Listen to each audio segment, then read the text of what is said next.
Bismillahirrahmanirrahim. Assalamualaikum warahmatullahi wabarakatuh.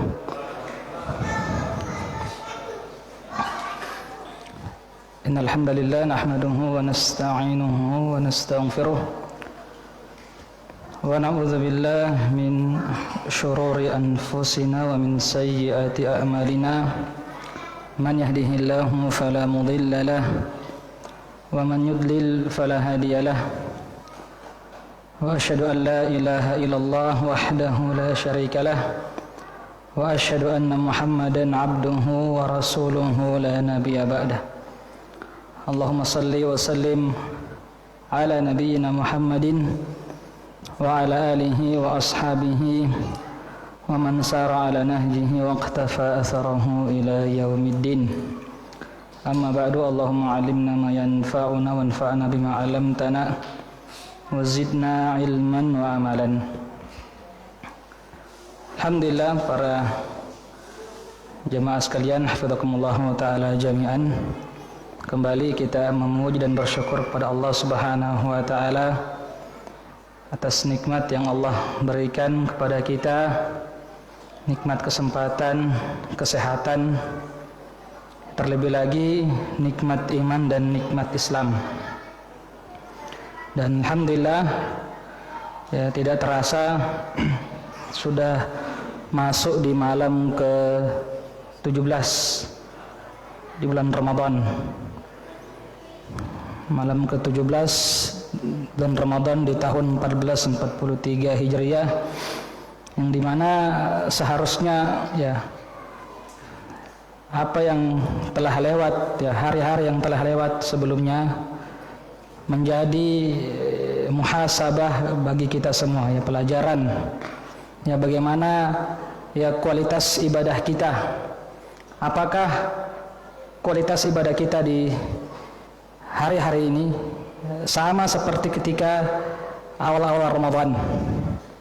Ya, begitu bersemangatnya kita di awal Ramadan, maka tentu seharusnya ya sekarang pun ya lebih bersemangat lagi.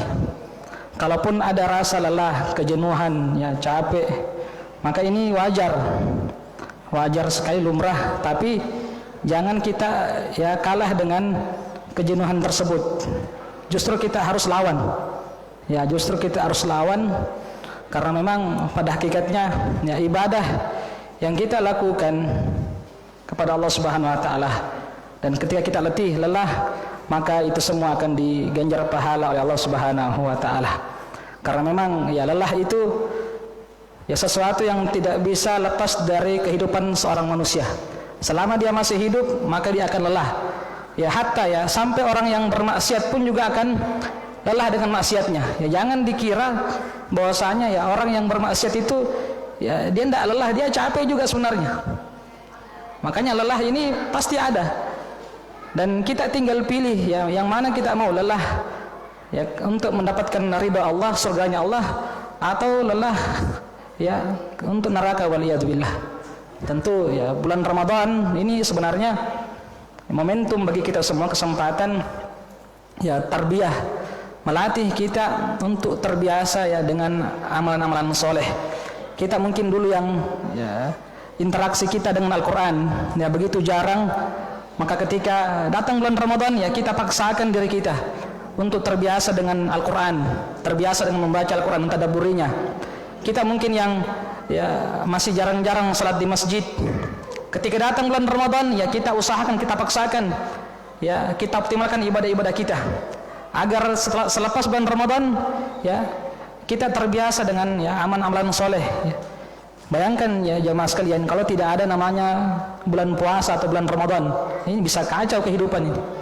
Ya, makanya Allah jadikan satu bulan dari 12 bulan yang ada itu, yaitu bulan Ramadan, sebagai apa? Ya bulan berbenah. Ya bulan kita merubah diri kita menjadi hamba yang lebih baik.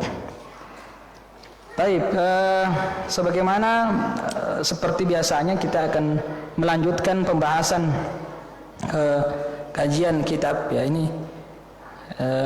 Saya tadi sempat kaget karena dimulai dari sebelah kiri ya. Biasanya kalau bahasa Arab kan dari kanan dulu, tidak apa-apa. Nah, Insyaallah kita akan melanjutkan ya tadabbur surat Al-Qasas, ya mentadabburi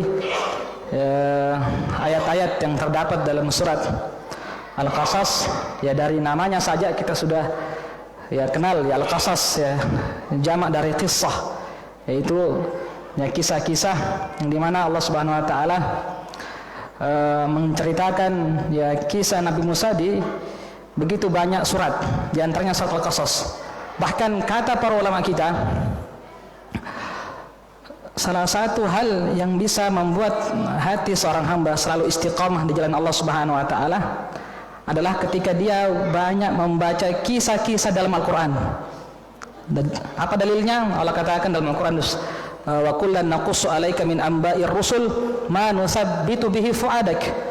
Allah katakan dalam Al-Qur'an, ya ini khitabnya kepada Nabi Muhammad SAW, tapi meliputi semuanya. Kita juga termasuk di situ.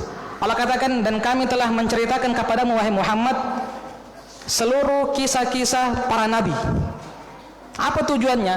Apa tujuan Allah Subhanahu wa taala menceritakan seluruh kisah-kisah kepada Rasulullah SAW, ya kisah-kisah para anbiya, para nabi dan rasul kepada beliau? Allah katakan tujuannya adalah manusabbitu bihi fuadak, ya agar apa? Agar hatimu wahai Muhammad menjadi apa? Istiqomah, tetap dalam keadaan ya apa? Sabat. Nah, dan inilah yang kita butuhkan jamaah sekalian. Ya begitu luar biasanya fitnah di luar, ya fitnah syahwat, fitnah syubhat. Ya ada yang beriman di pagi hari, kemudian di sore hari berubah lagi, yang menjadi kafir waliyadzubillah. Berubah bagaimananya? Ya begitu cepatnya hati ini berbolak-balik. Dan ini ya, dibutuhkan apa? Taufik dari Allah Subhanahu wa taala. Ya kita minta kepada Allah Subhanahu wa taala ketetapan hati, yang dimana Nabi kita Muhammad SAW ya di setiap sujud beliau berdoa, Allahumma ya muqallibal qulub tsabbit qalbi ala dinik. Ya Allah, engkau yang maha membolak-balikkan hati, tetapkanlah hatiku untuk selalu berada di atas agamamu. Padahal beliau ini sebagaimana kita ketahui bersama, ya orang yang paling mulia di muka bumi ini, dijamin surga oleh Allah Subhanahu wa taala, dan juga diampuni dosa-dosa beliau yang lalu maupun yang akan datang. Akan tetapi ternyata memperbanyak doa untuk diberikan keistiqomahan. Lantas kita yang belum ada jaminan sama sekali dari Allah Subhanahu wa taala, maka tentu lebih pantas lagi untuk memperbanyak doa-doa tersebut. Masih dalam lanjutan ya ayat dari ya, ayat 22 sampai ayat 28, ini satu halaman ya, dan memang lumayan panjang ya. Di antaranya ya faidah dari ayat-ayat ini. Di ayat 22 sampai ayat 28 disebutkan wa fiha rahmatu bil khalqi wa annal ihsan ila man yu'raf wa man la yu'raf min sifatil anbiya alaihi salam. Ya di sini ya kalau kita ya flashback, kita merojaah sedikit. Di sini Nabi Musa alaihissalam keluar dari kota Mesir pergi ke kota Madian. Ya, lari, ya khawatir ya akan dibunuh. Dan kemudian beliau mendapatkan apa? Ketika sudah sampai tiba di kota Madian, melihat orang-orang ya menunggu atau ya mengambil air untuk ternaknya. Dan beliau melihat ada dua orang perempuan yang menunggu juga di belakang, tidak mau desak-desakan. Ya ini kan kena wanita. Ternyata Nabi Musa alaihissalam ya memiliki apa? Rasa empati dan simpati. Beliau iba, ya ini kasihan perempuan ya, artinya ngantri. Maka beliau pun berinisiatif untuk membantu. Ya di mana di sini disebutkan ya inilah ya, sifat kasih sayang ya seorang hamba Allah Subhanahu wa taala. Artinya ada sifat ya tolong menolong. Wa annal ihsan ila man yu'raf wa man la yu'raf min sifatil anbiya. Dan inilah ya hakikat dari sebuah kebaikan. Ya sifat kebaikan itu dia tidak mengenal ya siapa yang mau dia tolong, siapa yang mau dia bantu. Walaupun orang yang dia tidak kenal, selama dilihat yang membutuhkan bantuan, membutuhkan pertolongan, maka dia akan bantu. Dan inilah salah satu ya sifat-sifat ya para nabi dan orang-orang soleh. Dan ini yang dicontohkan oleh Nabi kita ya, Nabi Musa alaihissalam ketika beliau melihat ya ini sulit, ini gimana caranya wanita kok bisa sampai jangan sampai berdosa-dosakan dengan laki-laki, maka beliaulah yang berinisiatif untuk mengambil air tersebut dan ikut ngantri. Baik, ini yang pertama. Yang kedua, jamaah sekalian, hafizakumullah taala jami'an, min tamamil ihsani alla tatluba ajran ala fi'lil khairat wa in kunta muhtajan. Di sini juga ya di antara faidah dari ayat-ayat ini adalah ya hendaknya ketika kita sudah berinisiatif untuk membantu orang ya jangan ada terbesit dalam hati kita untuk minta minta upah. Ya, kalau sifatnya membantu tolong menolong maka bantu ya tanpa pamrih. Artinya jangan melihat saya ini kayaknya orang banyak uangnya, kalau saya bantu mungkin saya dikasih uang atau apa. Ini jangan. Dan inilah yang dilakukan oleh Nabi Musa alaihissalam. Beliau memang bantu, memang niatnya bantu ya. Artinya bukan akad sewa menyewa jasa. Ya beda kalau orang misalnya ya saya mau kerja atau gunakan tenaga saya nanti diberikan upah. Ini kan beda. Ini namanya akad ijarah ya atau akad sewa menyewa jasa. Tapi kalau dia memang berinisiatif untuk membantu, maka jangan ada terbesit atau minta upah dari apa yang telah dia lakukan. Wa in kunta muhtajan, walaupun dia pada hakikatnya juga butuh. Dia sebenarnya butuh ya, akan tetapi ketika dia berinisiatif untuk bantu orang, maka ya jangan minta upah dari apa yang dia bantukan itu. Faqad syaka Musa alaihissalam halahu ila rabbih ta'ala wa lam yatlub jazaa suqihi bi raghmi hajatihi wa lam yas'alin nasa syai'an. Wa qad dzakara Syekhul Islam Ibnu Taimiyah anna man ahsana ila ahadin thumma talaba minhu ad-du'a faqad istawfa ajrahu.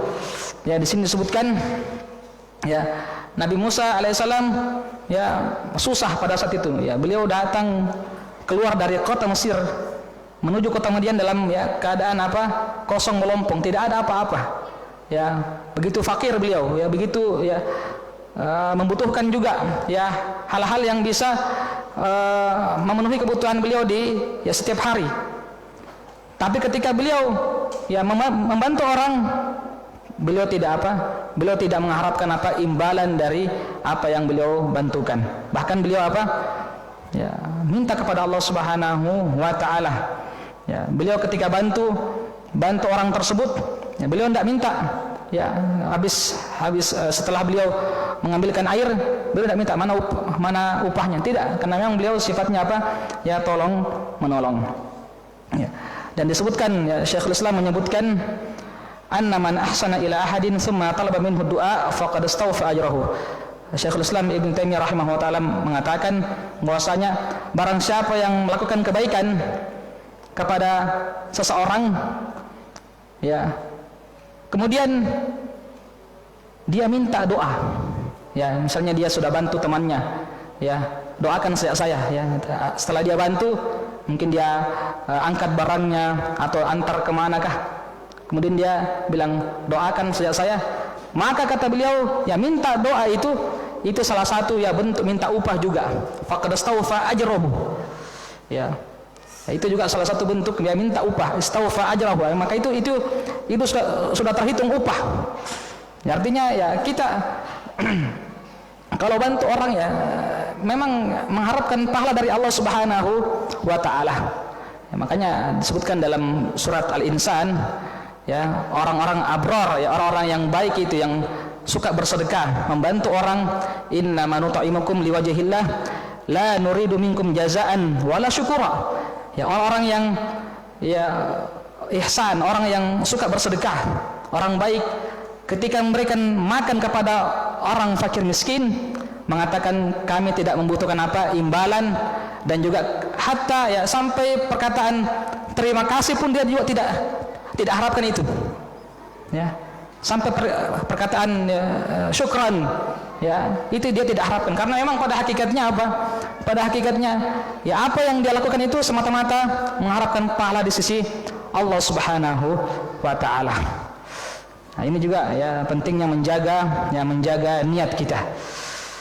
Kemudian jemaah sekalian hafizakumullah taala jami'an, ya di antara faidah dari ayat-ayat ini adalah alal muslim an yastash'ir iftiqarahu ila rabbih wahdahu wa yastaghni bidzalika an su'al ma fi aidin nas. Ya hendaknya seorang muslim itu ya memang harus selalu merasa butuh dengan Allah Subhanahu wa taala. Ya, makanya doa Rasulullah SAW dalam hadis di setiap zikir pagi petang, ya hayyu ya qayyum bi rahmatika astaghits aslih li sya'ni kullah wa la takilni ila nafsi tarfata ain. Ini doa yang menunjukkan begitu tingginya tawakal seorang hamba kepada Rabbnya.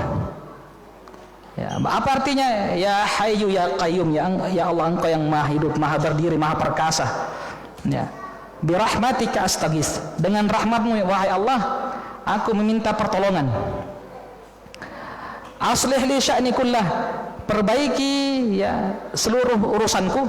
Wala takilni ila nafsi tarfata ain, dan jangan biarkan aku bersandar kepada diriku walau sekejap mata. Nah, ini kan menunjukkan bahwasanya memang kita ini ya selalu membutuhkan Allah Subhanahu wa taala di setiap detik, setiap saat. Ya, bahkan para sahabat Nabi Muhammad SAW, ya ketika salah satu ya sendal mereka putus, ya mereka langsung apa? Ya langsung ya ingat Allah, artinya langsung minta tolong kepada Allah Subhanahu wa taala. Ya begitu dekatnya ya hubungan seorang hamba dengan Allah Subhanahu wa taala, ketika ada masalah langsung connecting dengan Allah Subhanahu wa taala. Ya. Dan inilah sebenarnya hakikat ya orang-orang beriman. Selalu luju ya i'timad, selalu bersandar kepada Allah Subhanahu wa taala. Setiap ada masalah, pertama kali dia mengadukan masalahnya kepada siapa? Kepada Allah Subhanahu wa taala. Setiap ada masalah langsung ya luju, ya langsung sholat, ya minta kepada Allah jalan keluar. Inilah hakikat ya orang-orang yang beriman. Ya ketika begitu dekat ya hubungannya dengan Allah Subhanahu wa taala, maka akan selalu merasa lapang dada, selalu merasa diawasi oleh Allah Subhanahu wa taala. Selalu bahwasanya Allah akan membantunya, ya selalu husnuzan dengan Allah Subhanahu wa taala. Nah ini. Kemudian wa yastaghni bidzalika an su'al ma fi aidin nas, dan hendaknya seorang muslim juga harus hal-hal yang artinya dia bisa lakukan.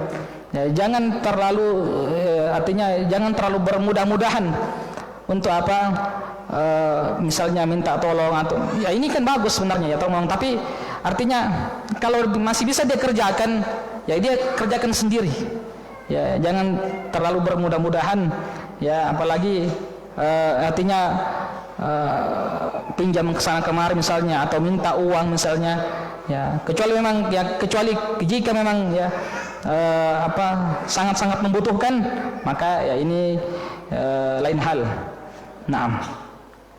Kemudian disebutkan juga ya di antara faedah dari ayat ini adalah fil ayat istihbabu mukafaati sahibil ma'ruf alaihi wala siyama in istafraga juhdahu kama fi qoulihi ta'ala qalat inna abi yad'uka liyajziyaka ajra ma saqaita lana. Ya di sini disebutkan bahwasanya ya disunnahkan ya dianjurkan bagi orang yang telah dibantu tadi ya, walaupun orang yang membantu ini tidak mengharapkan imbalan, tidak mengharapkan upah, maka dianjurkan bagi kita yang telah dibantu untuk memberikan sesuatu, ya membalas jasanya, ya.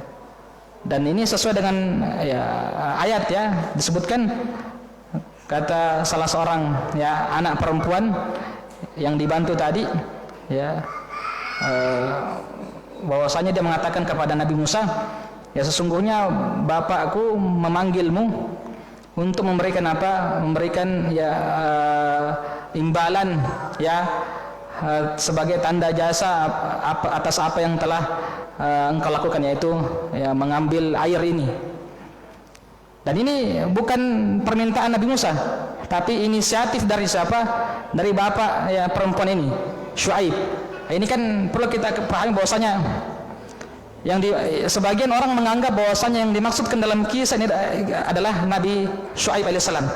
Tapi pada hakikatnya menurut pendapat jumhurul ulama, di antaranya Al-Imam Ibnu Katsir dalam tafsir beliau, dan juga ini yang dikuatkan oleh Syekhul Islam Ibnu Taimiyah, bahwasanya yang dimaksudkan dalam kisah ini adalah bukan Nabi Syuaib, tapi namanya sama, Syuaib juga, yang tinggal di Madian. Karena kenapa? Karena jarak antara Nabi Syuaib dengan Nabi Musa begitu jauh, berabad-abad.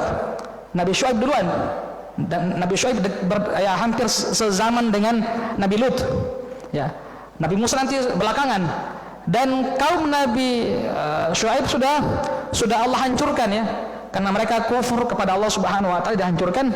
Dan kata para ulama kita yang rajih, yang kuat adalah bukan Nabi Syuaib ya, yang dimaksud dalam ayat adalah, akan tetapi yaitu ya orang soleh yang tinggal di kota Madian, yang memiliki 2 anak perempuan.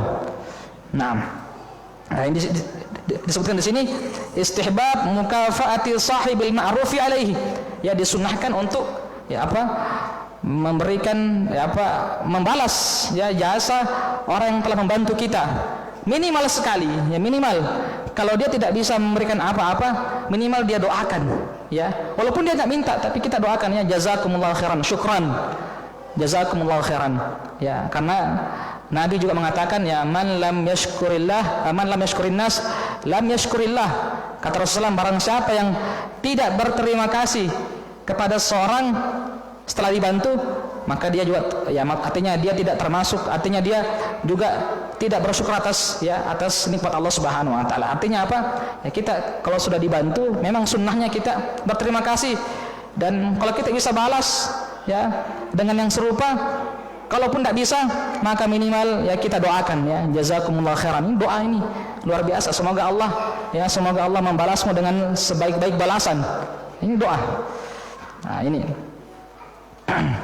Kemudian di antara faidah jemaah sekalian, yahsun bil mar'i taskinu ruh min man nazala bihi dur, kama fi qoulihi ta'ala, qala la takhaf najauta minal qaumidz zalimin.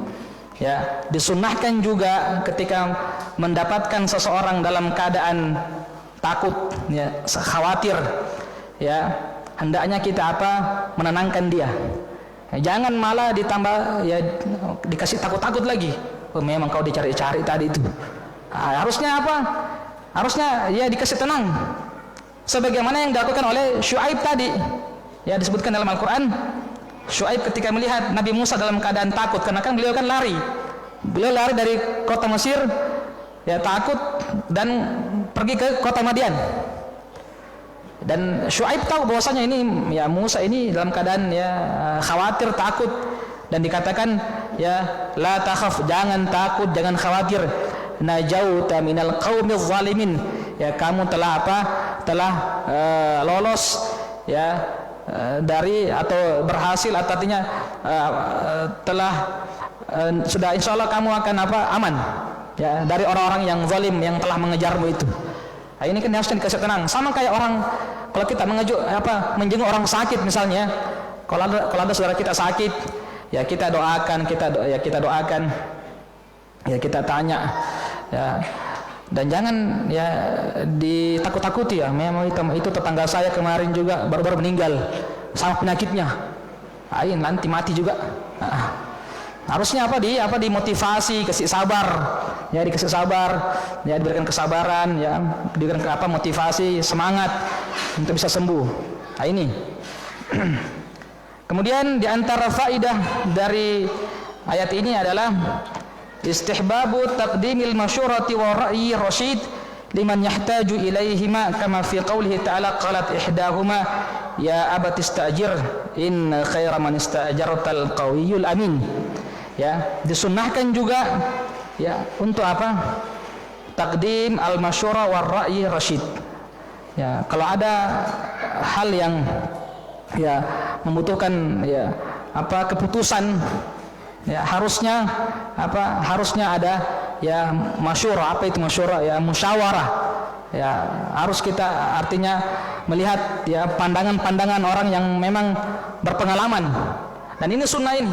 Ya, kita ada masalah atau apa ya, dan kita misalnya sulit untuk memecahkan sendiri, maka disunnahkan kita bertanya kepada orang yang berpengalaman. Ya, kita rapatkah atau bagaimana? Nah, ini disunnahkan ya. Sebagaimana yang dilakukan oleh ya, anak perempuan dari Syuaib tadi. Dia mengatakan kepada bapaknya, wahai bapakku, ya gunakan atau sewalah jasanya Musa ini. Ya, inna khaira man ista'jartal qawiyul amin. Sungguhnya ya sebaik-baik orang yang dipekerjakan adalah ya dia yang kuat dan juga orang yang terpercaya, orang yang amanah. Nah, ini atas saran dari anak perempuan Syuaib. Kan jadi ada apa? Ada musyawarah, ada tarahu al-ara, artinya kita minta pendapat. Dan ini disunahkan ini. Ya, jangan kita mengambil keputusan sendiri tanpa melibatkan, ya artinya kalau memang masalahnya masalah besar, maka memang disunahkan untuk apa? Melibatkan orang-orang yang memang berpengalaman dalam hal tersebut. Taib. Kemudian di antara faidah dari ayat ini adalah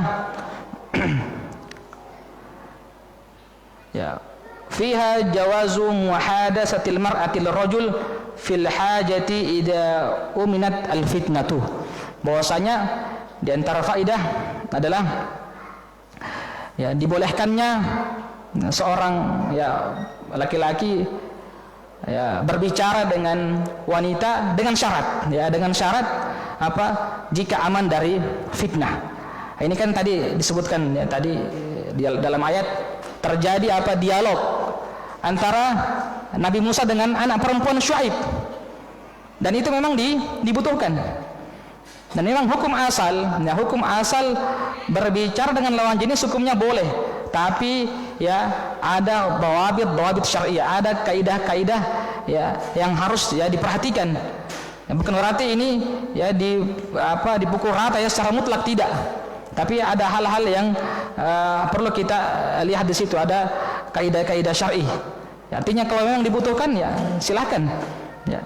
Nah, di sini selama dia aman dari fitnah, ya selama aman dari fitnah maka tidak masalah, artinya jika dibutuhkan. Dan Rasulullah SAW juga ya pernah ya beberapa kali berbicara dengan para sahabiat. Bahkan ya salah seorang sahabiat ya pernah bertanya langsung kepada Nabi Muhammad SAW ya tentang suatu hukum. Dan ini jika dibutuhkan maka tidak mengapa selama aman dari fitnah. Taib. Kemudian jamaah sekalian, wa fiha jawazu amril mar'a kharij baitiha idza wujidatil hajatu wa ndabata amaluha bid dawabit syar'iyyah. Ya, di antara faedah juga yaitu bolehnya wanita bekerja ya di luar rumah jika dibutuhkan. Ya, wa ndabata amaluha, dan pekerjaannya itu ya aman dari fitnah, artinya ya sesuai dengan kaidah-kaidah syariat, artinya ya aman, ya tidak sampai tersingkap hijabnya dan menjaga pergaulan, artinya tidak sampai ikhtilat. Ini maka ya tidak mengapa. Ya, memang sebaiknya kalau hukum asal wanita kan ya di rumah ya, dan itu tempat terbaik. Tapi ketika dibutuhkan untuk bekerja di luar, ya, mungkin sebagian ummahat kita ada yang ya, bekerja sebagai guru misalnya, dan ini dibutuhkan di lembaga, ya tidak ada masalah ya selama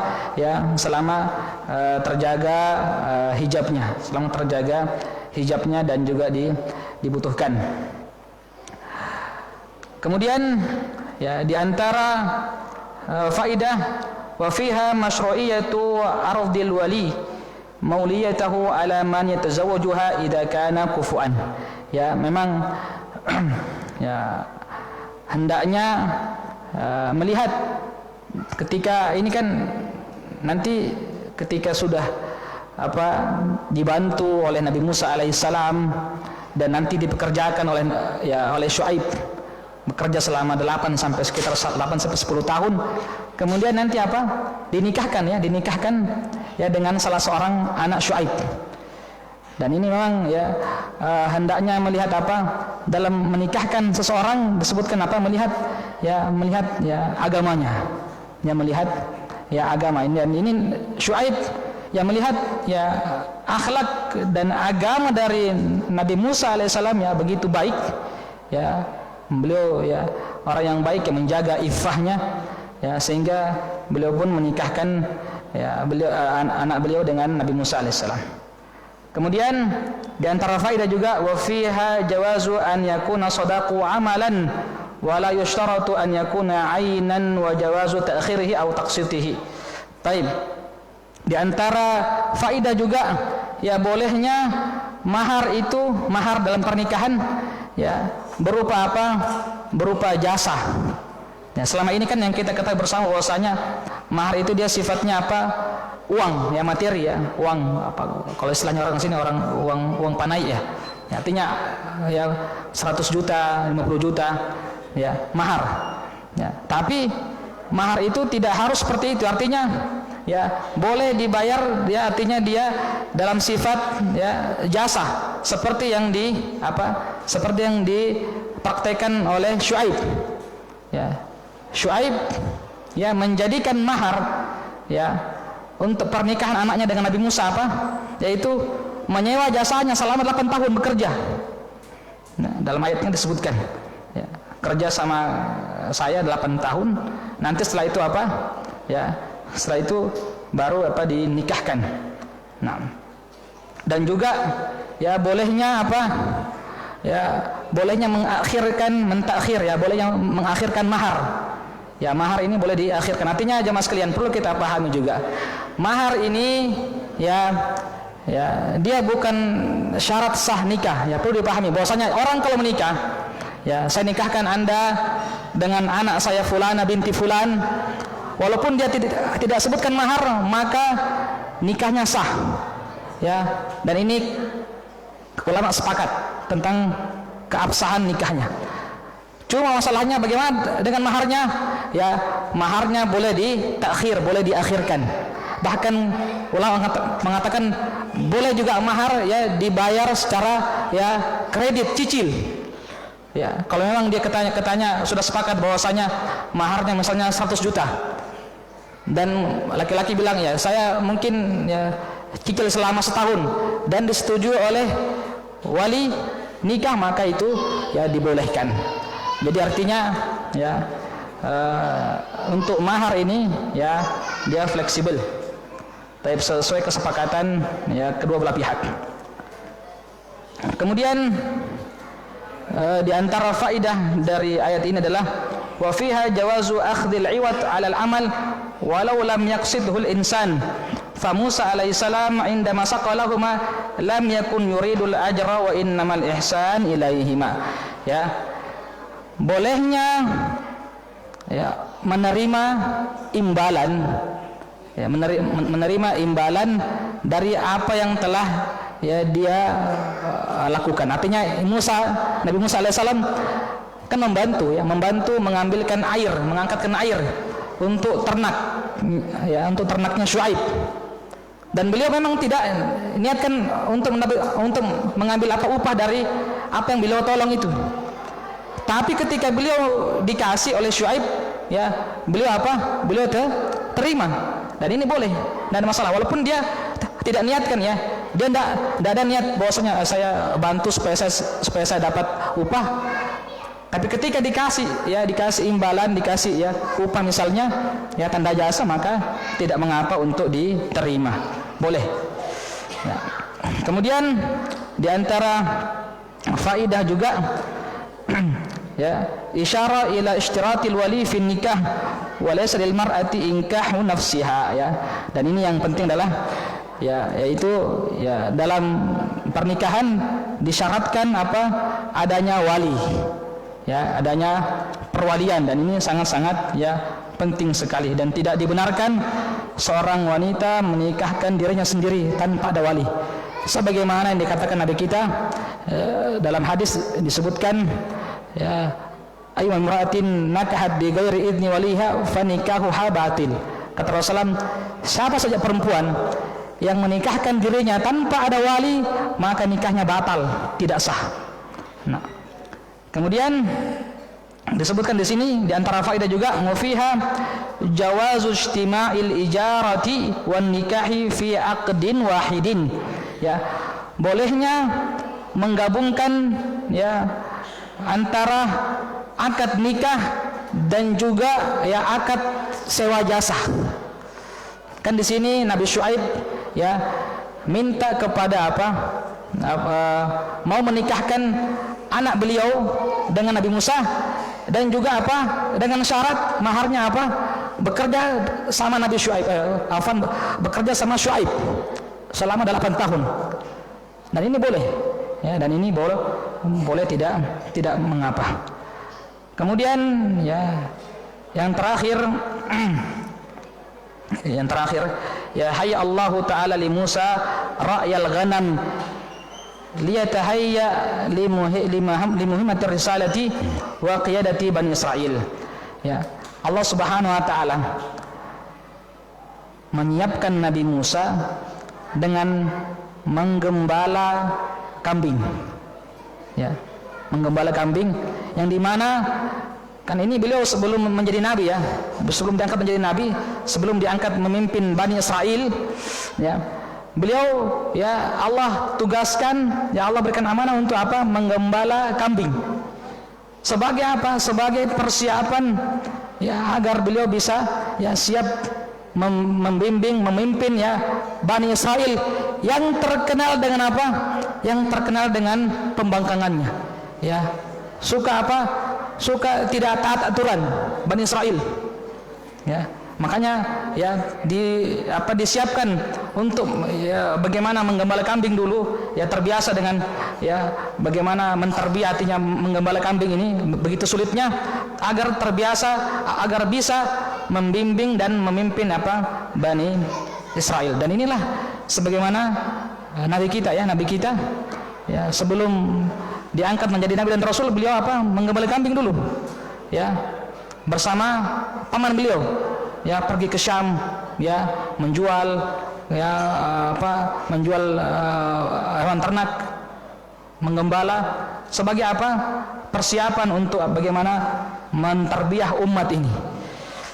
Nah, ini para jamaah sekalian ya, beberapa hal ya yang bisa kita pelajari pada malam ini. Wallahu ta'ala alam, semoga bermanfaat bagi kita semua, yang dimana kesimpulannya ya tadabbur ya Al-Quran ya, kalau kita berusaha untuk mentadaburi Al-Quran ya per kata, bahkan kita sekarang alhamdulillah sudah ada terjemahan ya, ini sangat-sangat membantu kita untuk bagaimana bisa memahami, menyelami Al-Quran ya dengan lebih dalam lagi ya. Tidak ada alasan lagi bagi kita, bagaimana saya mau paham Al-Quran sedangkan saya tidak tahu bahasa Arab. Memang betul, salah satu faktor yang bisa membuat kita mentadaburi Al-Quran adalah paham bahasa Arab. Tapi jangan berkecil hati, sekarang ada terjemahan, artinya kita terbantu juga ya. Kalau kita mau paham Al-Quran ya alhamdulillah ya, baca Al-Quran dan juga baca terjemahannya itu, supaya kita paham apa yang kita baca. Dan kata para ulama kita, hal yang bisa membuat kita khusyuk dalam salat kita adalah ketika kita memahami apa yang kita baca itu ya, Al-Fatihah ya, doa istiftah, kemudian ya doa ya, bacaan salat ini, kalau kita paham artinya semua, insyaallah akan sangat-sangat membantu kita untuk untuk bisa khusyuk dalam salat kita. Jazakumullahu khairan, barakallahu fikum. Ini apa yang bisa kami sampaikan pada kesempatan yang singkat kali ini.